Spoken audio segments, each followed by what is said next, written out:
আজ বানাবো গাঁটি কচু দিয়ে চিংড়ি মাছের ঝাল। তো চলুন দেখে নেওয়া যাক আমি কীভাবে বানাচ্ছি গাঁটি কচু দিয়ে চিংড়ি মাছের ঝাল।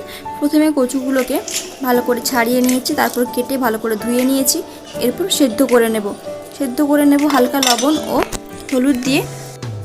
কচু সেদ্ধ হয়ে গেলে তারপর কড়াইতে তেল দিয়ে তার মধ্যে আমি এখানে আলুগুলোকে অল্প করে একটু লবণ দিয়ে ভাজা করে নেব। আমি এখানে একটাই মাত্র আলু নিয়েছি।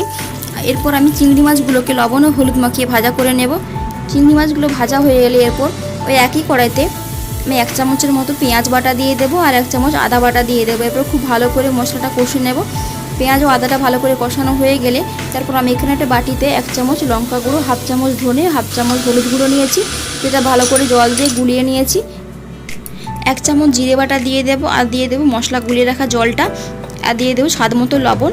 এরপর মশলাটা ভালো করে কষে নিয়ে তার মধ্যে আমি কচু ও চিংড়ি মাছগুলো দিয়ে দেবো। চিংড়ি মাছ ও কচুটা মশলার সঙ্গে খুব ভালো করে কষে নিতে হবে। 2 থেকে 3 মিনিটের মতো কষানো হয়ে গেলে তার মধ্যে আমি পরিমাণ মতো জল দিয়ে তারপর ঢাকা দিয়ে রেখে দেবো। এভাবে 5 মিনিটের মতো রেখে দেবো। কচু আলুটা খুব ভালো করে সেদ্ধ হয়ে গেলে আমার একদম রেডি হয়ে যাবে কচু দিয়ে চিংড়ি মাছের ঝাল।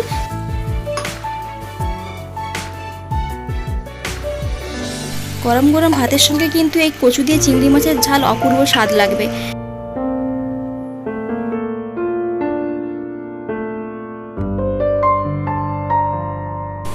সবশেষে এখানে একটু গরম মশলা দিয়ে দেবো, তাহলে টেস্টটা আরও খুব ভালো হবে। তো হয়ে গেল আমার কচু দিয়ে চিংড়ি মাছের ঝাল। ভিডিও ভালো লাগলে অবশ্যই লাইক কমেন্ট আর একটা সাবস্ক্রাইব করে দেবেন। তো চলুন আজকে মতো টাটা, দেখা হবে আবার নতুন কোনো ভিডিও নিয়ে। সুস্থ থাকবেন, ভালো থাকবেন।